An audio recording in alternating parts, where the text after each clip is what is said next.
कभी कभी ऐसा होता है हमारे पास कोई ज्ञान नहीं होता अथवा किसी ज्ञान की इच्छा कर रहे होते हैं, ये ज्ञान हमको हो जाए। और कभी कभी ऐसा लगता है कि हमारे पास तो बहुत ज्ञान है, ऐसा कैसे होता है। कभी ज्ञान का एकदम से अभाव दिखता है, कभी हम कुछ जानना चाहते हैं, वो ज्ञान होता ही नहीं है। ऐसा क्यों होता है? तो इसमें और भी हो सकते हैं उत्तर। वस्तुतः जीवात्मा को स्वामी जी ने अल्पज्य कहा है, किंतु वो एक प्रकार से इसके ऊपर दया है। जीवात्मा अल्पज्य भी नहीं है, इसके पास कोई ज्ञान होता ही नहीं है, साफ है बिल्कुल, डिलीट सारा होता है। पूरा जानता रहता है ये, लेकिन इसके पास अपना जो ज्ञान है ना, वो एक भी नहीं है। अपना भी ज्ञान नहीं है इसके पास, स्वयं का भी ज्ञान इसके पास नहीं होता है। स्वयं को भी दूसरे के कारण जानता है ये। इसलिए एक प्रकार से इसके पास ज्ञान का अभाव होता है। पूरा अभाव होने के कारण से अब अवकाश हो जाता है। जब कोई निमित्त नहीं मिलेगा, सन्निकर्ष कोई नहीं मिलेगा, तो इसको ज्ञान का अभाव होगा। या जितना जितना निमित्त मिलेगा, सन्निकर्ष मिलेगा, उतना उतना ज्ञान इसको हो जाएगा। वस्तुतः है कि इसके पास अपना ज्ञान नहीं होता है। हाँ, ज्ञानों का संग्रह इसके पास, इसे ईश्वर के पास है ना, उसके पास तो सारा ही होता ही है, उसको लेना नहीं पड़ता है बाहर से। नहीं होता है, कुछ भी नहीं होता है इसके। चेतन मानते हैं, ज्ञान ही नहीं मानते। सर्वज्ञ का मतलब सभी इंद्रियों को जानने वाला, मन और इंद्रिय के विषयों को जान, उसका अर्थ है सर्वज्ञ। हाँ, जे स्वभाव्यात कहा है, जानना स्वभाव होने से, ज्ञान होने से नहीं। जानने का स्वभाव है, जान लेगा ये। वो उसका मतलब केवल चेतन स्वरूप है, वो जानना स्वरूप है, ज्ञान स्वरूप नहीं है। यानी ज्ञान तो जो होता है ना एक एक विषय का, उसका नाम है ज्ञान। हाँ, उसको ज्ञान स्वरूप नहीं। जैसे किसी विषय को आपने, जैसे अब ये है, इसके पीछे क्या लिखा है अभी आपको नहीं पता, यानी इसका ज्ञान नहीं है। और अब ज्ञान हो गया कि ये लिखा हुआ है, इसका नाम है ज्ञान। तो अभी जो हुआ वो पहले नहीं था, अब हुआ है। तो जो अब हुआ है उसको ज्ञान कह रहे हैं, लेकिन जानने की स्थिति तो पहले भी थी। पहले अभाव को भी जान रहे थे। हाँ, यानी इसको नहीं, इसका ज्ञान नहीं था तब भी जान रहे थे, जानने की स्थिति थी।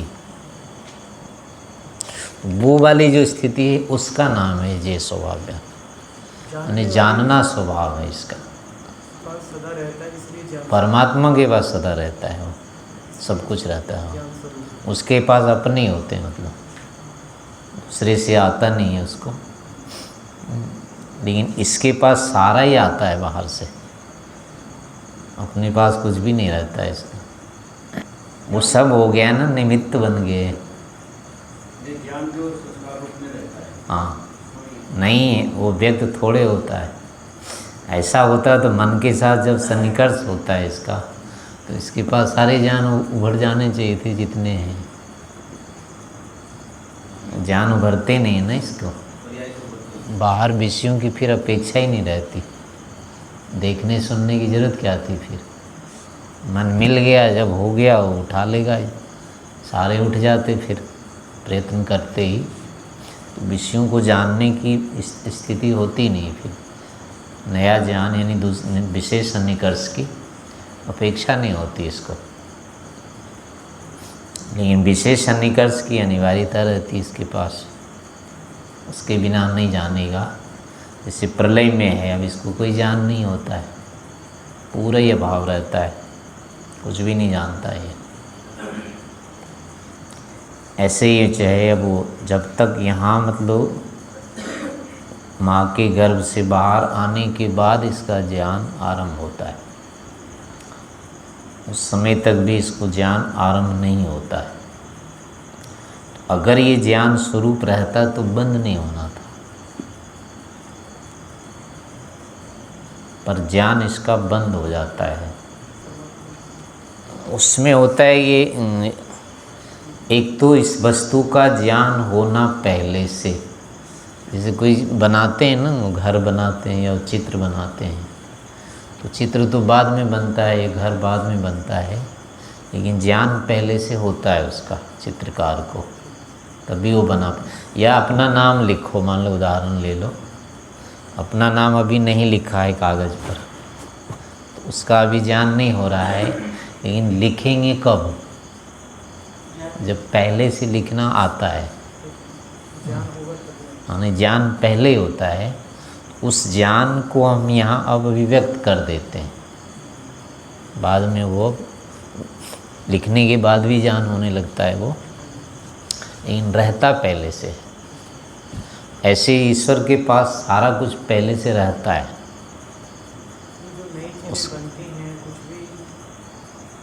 हाँ, वो एक समझिए उसके लिए, अब जैसे कि क्या है ना, किसी बोतल का ढक्कन है, उसको खोलना है या बंद करना है, तो उसमें आपको क्या लगता है कि बहुत मुझे ज्ञान हो गया, खोल दिया तो, या बंद है अभी और उसके बाद खोलना है, तो उसमें ज्ञान की कितनी अपेक्षा होती है? कैसा लगता है वो? कोई बहुत बड़ा मैं ज्ञानी हो गया उसके कारण तो नहीं लगता है ना, वो नाम मात्र का वो ज्ञान है, वो यानी प्रत्यक्ष के रूप में नहीं है केवल। वैसे हमको खोलने का ज्ञान है, लेकिन वो खुलने का प्रत्यक्ष ज्ञान दिखने पर होता है। हाँ, वो होता है, तो थोड़ा सा अंतर तो होता है वो, लेकिन ऐसे कोई ज़्यादा अंतर नहीं लगता है, खोलना हमको आता है। तो ऐसे ही होता है, किसी चीज़ को आप खोल नहीं पाते हैं कभी, तब तो समस्या लगती है कि ये कैसे खुलेगा, और कभी उल्टा पुल्टा भी खोलते रहते हैं, ऐसे खुलता है उसको ऐसे भी घुमा देते हैं, तो वो ज्ञान नहीं होता है उस समय, इसलिए होता है। लेकिन उसको उसका अभाव, खटकना या उससे कोई विशेष अंतर आना, ऐसा नहीं होता है। तो ईश्वर के पास वस्तुतः जितने प्रत्यक्ष पदार्थ होते हैं जो कि पहले नहीं रहते हैं, तो उसका वर्तमान वाला जो ज्ञान है वो तो नहीं होगा, लेकिन जिससे वो होना है सारा, वो होगा उसके पास। जैसे मुट्ठी बांधने का है, अभी खुला है ये, तो मुट्ठी का ज्ञान हमको नहीं हो रहा है, लेकिन हमको मुट्ठी बांधने के लिए अब कहीं से कुछ नहीं करना पड़ेगा, सीधे कर लेते हैं। तो ये ज्ञान हमारे पास है, ऐसी मुट्ठी हो जाती है, तो इसलिए थोड़ा सा अंतर रहेगा। नहीं तो अधिकतर समस्या आती है कि जब होता ही नहीं है तब समस्या आती है। एकदम नहीं होता है, कोई गांठ लगाना हो, कुछ करना हो तो भूल जाते हैं ना उसको कैसे करें, अपना करते रहते हैं, वो होता ही नहीं है, वहाँ समस्या आती है। तो ऐसी स्थितियाँ नहीं है ईश्वर में। 24 प्रकार की शक्तियाँ हैं, हम्म, आत्मा का ज्ञान नहीं मानते। इसमें ज्ञान कहीं नहीं गिना है। तो नाम भले ही नहीं लिया हो, तो इसको व्यवहारिक रूप में जब देखते हैं, मतलब देखना चाहते हैं तो देख सकते हैं, पता है, इसलिए आपका प्रयोग करके देख लेते हैं। हाँ। सुनने का पता है कि सुना जा सकता है हमसे, हम सुन सकते हैं, तब हम कर लेते हैं। जैसे बाहर आँख होने पर हम पता है कि देख सकते हैं, इसलिए आँख खोल के देख लेते हैं। तो ऐसे आत्मिक स्तर पर के देखना मेरा संभव नहीं, उसमें है कि देखने की तो शक्ति है। अब जब इसको मिल जाता है निमित्त तो उससे दिख जाता है। दिखने के बाद अब इसके पास ज्ञान हो जाता है कि हम देख सकते हैं। पहले से नहीं रहता है। पहले से होगा ना तो क्या करेगा ना, ये तो पकड़ लेगा उसी समय।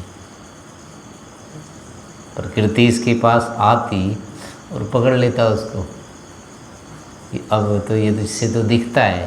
इसमें चलिए ऐसा कह सकते हैं, उसका सामर्थ्य नहीं होता कि बिना साधन के वो उस ज्ञान नहीं, प्रयत्न तो है इसके पास।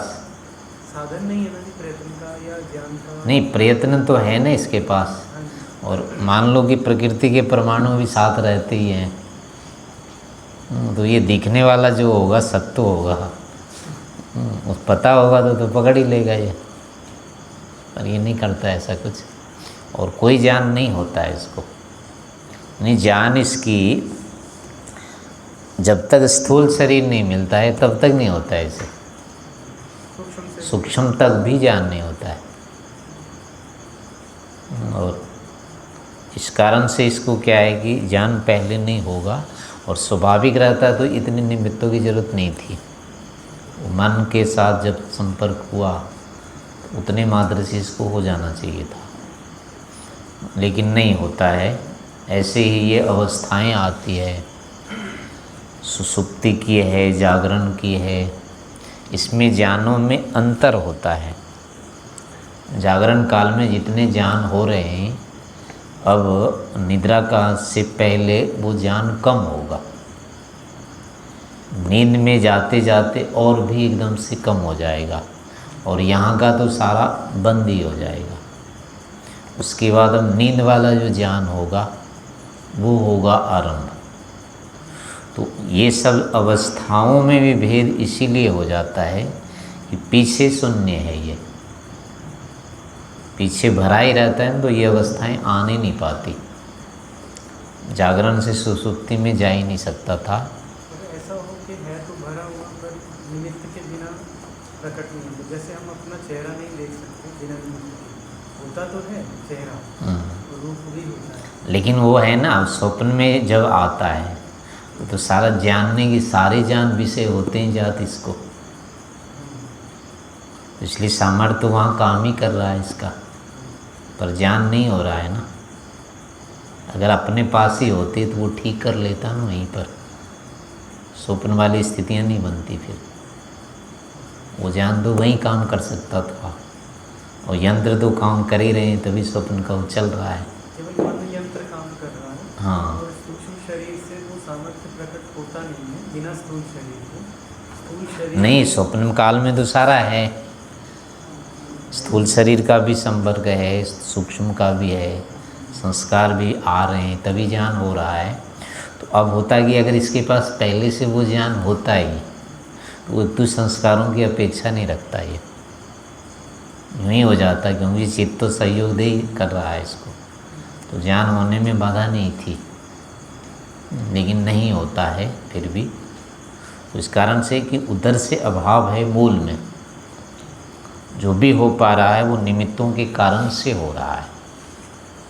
जितने निमित्त मिल रहे हैं उतने ही होता है। स्वप्न में भी है, सारे विषय का स्वप्न नहीं आता है। स्मृति में है कि सारी स्मृतियाँ नहीं कर सकते एक साथ। अपने पास होता तो सारी स्मृतियाँ उठा सकते थे, कोई बाधा नहीं थी, लेकिन स्मृतियाँ भी नहीं उठा सकते हैं। तो जिन जिन के स्मृतियों के निमित्त मिलते हैं वो स्मृतियाँ उठ पाती हैं। जिनके निमित्त नहीं होते हैं वो स्मृतियाँ भी नहीं उठती है। तो स्मृति उठाते समय जानने की तो स्थिति है, जानने के सहयोगी यंत्र भी है, अब विषय निमित्त नहीं है बस। तो स्वयं में ज्ञान होता तो उस विषय निमित्त की अपेक्षा नहीं पड़ती। तो इन सब से यानी कि अपरिणामों से ये अनुमान या ज्ञात होता है ऐसा कि वस्तुतः हम बिल्कुल खाली ही होते हैं, हमारे पास कुछ नहीं है।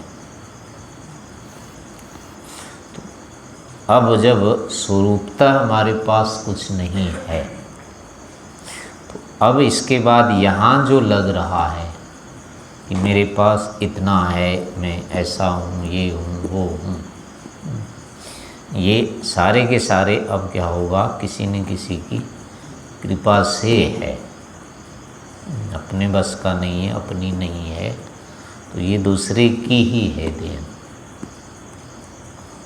तो इससे अब ये हो गया कि कम से कम हमारा अपना जो अपने आप में कोई अस्तित्व नहीं है,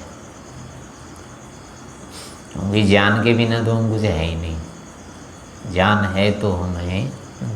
तो निमित्त के सहयोगी के बिना हमारा कोई अस्तित्व नहीं है, इसलिए हम सहयोगी के बिना तो अपूर्ण ही एक प्रकार से है।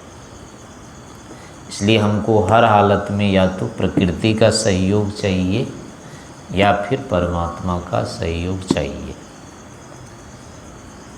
बिना सहयोग के हम कुछ नहीं कर सकते, हमको कोई ज्ञान नहीं होगा। इस कारण से हर समय हम क्या हैं, किसी न किसी से दबे हुए ही हैं, बिके हुए हैं हम, या इसकी तरफ जाओ या इसकी तरफ जाओ, अकेले कुछ नहीं होगा। तो अब ये फिर ये होता है कि जब हमको किसी न किसी के पल्ले पड़ना ही है,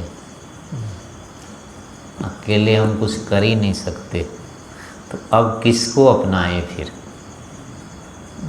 किसी न किसी के पास तो जाना ही पड़ेगा। तो अब है जाना ही, तो कहाँ जाएं, किसको अपनाएं, किसका आश्रय लें, किसका सहारा लें, ये निर्धारण करने की स्थिति आ जाती है।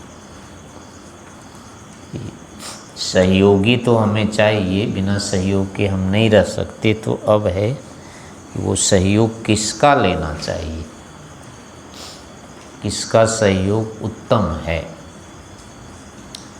किसके सहयोग से हमारी ये संपूर्णता हो जाती है, किसके से नहीं होती है।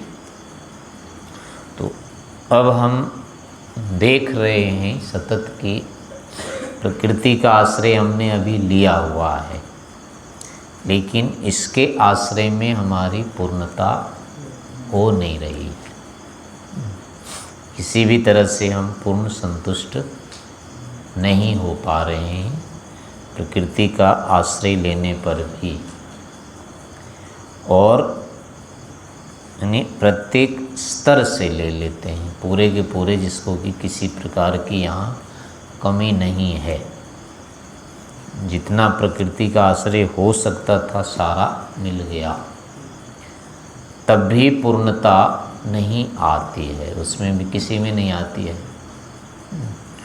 तो इसी से अब होता है कि हमें फिर ईश्वर का ही आश्रय लेना चाहिए। लेना तो है ही, आश्रय का निषेध नहीं होता है, अब केवल चयन करने का निषेध होता है कि किसका चयन करें, किसके तरफ जाना है। बस जाना तो अनिवार्य, उस विषय में कोई प्रश्न नहीं होता है। अब केवल है ही रास्ता, भाई चल तो रहे हैं, अब इधर जाएं कि इधर जाएं इतना ही है अपने हाथ में। तो ऐसे ही है कि प्रकृति का आश्रय लेकर के रहें या ईश्वर का आश्रय लेकर के रहें, लेना तो है ही। तो प्रकृति वाला जो आश्रय है पर्याप्त नहीं होता है। तो ऐसी स्थिति में फिर हमको ईश्वर आश्रय के लिए अब विशेष प्रयास करना चाहिए। बिना किए यहाँ भी कुछ नहीं मिलता है, यहाँ भी पाने के लिए, यानी इसके अधीन होने के लिए एक प्रकार से कहेंगे, अपनी अधीनता के लिए भी यहाँ प्रयास करना पड़ता है। यहाँ हम जो कुछ भी करते हैं उसका परिणाम क्या होता है? अधीन ही तो होते जाते हैं ना। जितने प्राकृतिक साधन हमारे पास होते जाते हैं उतना ही राग बढ़ता जाता है, उतनी आसक्ति बढ़ती जाती है यहाँ, उतनी ही हमारी स्वतंत्रता क्षीण होती जाती है। तो यहाँ हम जितना भी हाथ पैर मार रहे हैं वो अपने को बढ़ाने के नाम पर मार रहे हैं, स्वतंत्र करने के नाम पर कर रहे हैं, लेकिन वस्तुतः परतंत्र करने के लिए कर रहे हैं। यहाँ का जितना भी पुरुषार्थ है, जितनी भी चेष्टा है, अपने को पराधीन करने की है। यदि हमने प्रकृति को आश्रय माना तो जो भी कर लेंगे वो अपने ही कुल्हाड़ी मारना, हाथ पर पैर पर कुल्हाड़ी मारने की बात है। उतने ही पराधीन होंगे, उतने ही विवश होंगे, और क्योंकि संस्कार उतने प्रबल बनेंगे। साधनों की उपलब्धि यहाँ कर लें, इसके लिए पुरुषार्थ कर लें और भोग लें और संस्कार ना बने, ये तो हो नहीं सकता है। तो संस्कार तो उतने प्रबल बनेंगे। अब होगा कि जब छूटना हो गया इससे, तो वही संस्कार अब लेने के देने पड़ेंगे। जितना अधिक तीव्र संस्कार बन गया उसको हटाने के लिए अब उतना ही करना पड़ेगा। जितने अधिक संस्कार बनेंगे प्रतिपक्ष उतना प्रबल, उतनी मात्रा का चाहिए। तो एक तरह से क्या होता है, यहाँ का पुरुषार्थ भी हमारे लिए अपना बोझ ही होता है। वो जितना जो कुछ भी कर रहे हैं, या तो ये कह लो हम दलदल में जैसे होता है ना, खड़े होकर के उसमें हाथ पैर जितना मारते हैं उतनी धंसते हैं। जितना खड़ा रहेंगे तो भी धंसेंगे, लेकिन अगर ज़्यादा छटपटाते हैं तो जल्दी धंसते हैं। यानी जो पुरुषार्थ यहाँ का संसार का है, कम करेंगे तो थोड़े धंसेंगे, लेकिन ज़्यादा करेंगे तो और अधिक धंसेंगे। ये स्थिति है। तो इसलिए अब ये होता है कि इससे अच्छा है कि हम यहाँ से छूटने का प्रयास करें, इसको पकड़ने का प्रयास ना करके इसको छोड़ने का प्रयास करें। उससे धीरे धीरे क्या होगा, एक दिन हम जो वास्तविक आश्रय हमारा है उसको पकड़ लेंगे, और वो यदि पकड़ में आ जाता है तो घाटा तो है ही नहीं। क्योंकि वैसे भी यहाँ हम देखें तो क्या कर लेते हैं, जो हमको यानी जो कुछ मिल रहा है उससे क्या मिल जाता है, मिलकर के भी कुछ मिलता नहीं है। लेकिन ये होता है कि इसको छोड़ें कैसे, छूटता है तो वो कष्ट देता है। तो ये उल्टी एक प्रकार से फांस पड़ती है नहीं अपना, लेकिन उसके लिए रो रहे हैं कि कैसे छोड़ दूं इसको। ये ऐसे ही बात हुई कि कोई व्यक्ति चौराहे पर खड़ा है और जाते हुए दूसरे व्यक्ति को देख के रो रहा है कि इसको जाने दे कैसे, या दूसरे के दरवाजे पर बैठ के रो रहा है, उसका कुछ हो रहा है, देखो ये तो हो रहा है, इसका लेना देना कुछ नहीं है, फिर भी अपने आंसू बहा रहा है दूसरे पर। वही स्थिति यहाँ लोक की होती है। इसलिए छूटते हैं, छोड़ते हैं तो भी कष्ट होता है, पकड़ने में तो होता ही होता है सारा।